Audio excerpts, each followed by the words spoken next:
Representative Mac Thornberry is on the Armed Services and Intelligence Committee, and he is out front tonight. Good to see you, sir, and appreciate you taking the time. Glad to be here. I know this is an issue you care a lot about. You've spent time in Mali in the past. You've been briefed on the situation in Benghazi.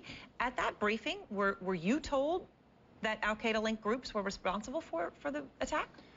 Well, of course, we always have to be careful repeating what we're told in classified settings, but basically we were told something that's consistent with what the administration was saying publicly, and that is this was a spontaneous mob, it got out of hand, and there were unfortunate consequences. Of course, that doesn't make much sense if you just look at common sense. The fact that it was 9/11, the fact that it was a very highly organized and sophisticated sort of attack.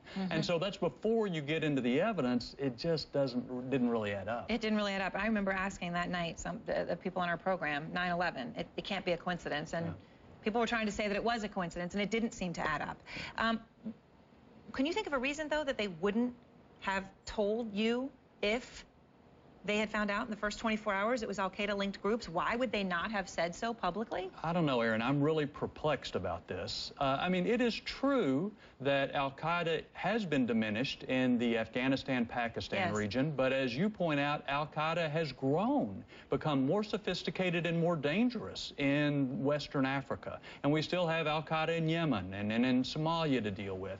So if you're looking for a neat campaign narrative that says we solved this problem for you, this flies in the face of that. But what's far more important than that is we need to learn the lessons of what went wrong here to help protect other ambassadors and other folks who are around. And that's why I think Congress will move towards an investigation to try to get to the bottom of it. Yes, and I know, Senator Corker's been on this show. He had described the briefing that he received as there wasn't one new piece of information. He was incredibly frustrated with it.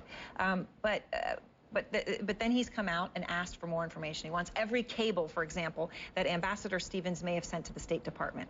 Obviously could be crucial because the State Department says, hey, I know that CNN is reporting that there were warnings, and I know that they're reporting the ambassador was concerned about his safety and a hit list.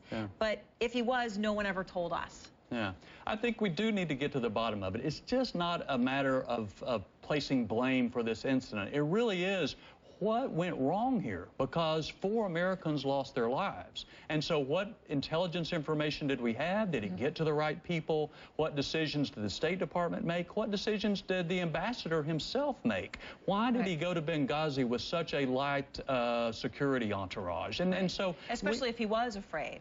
Or there had been attacks against, against the British ambassador just before this. So they knew that there were problems in Benghazi. Again, we need to have facts, not political spin, so that we can help prevent this from happening again.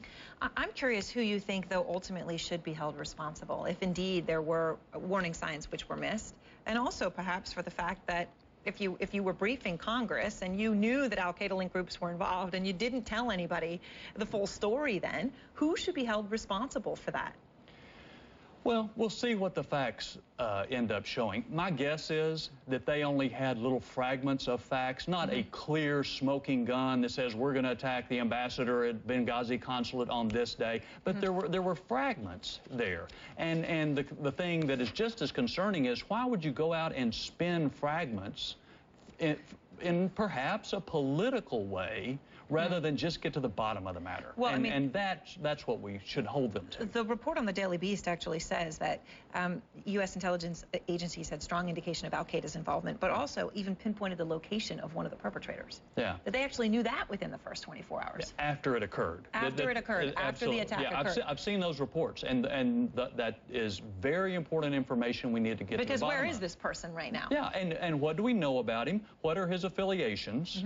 And so that tells us the al-Qaeda link, but it also goes to what your point, and that is if we're going to really hunt him down, as the president says, where he lives, 15 days. It's taken a long time to get our team in there to investigate when y'all are the ones that found the diary. So something doesn't all fit together about taking this with the urgency that it needs to have. All right, Representative Thornberry, thank you very much. Appreciate it.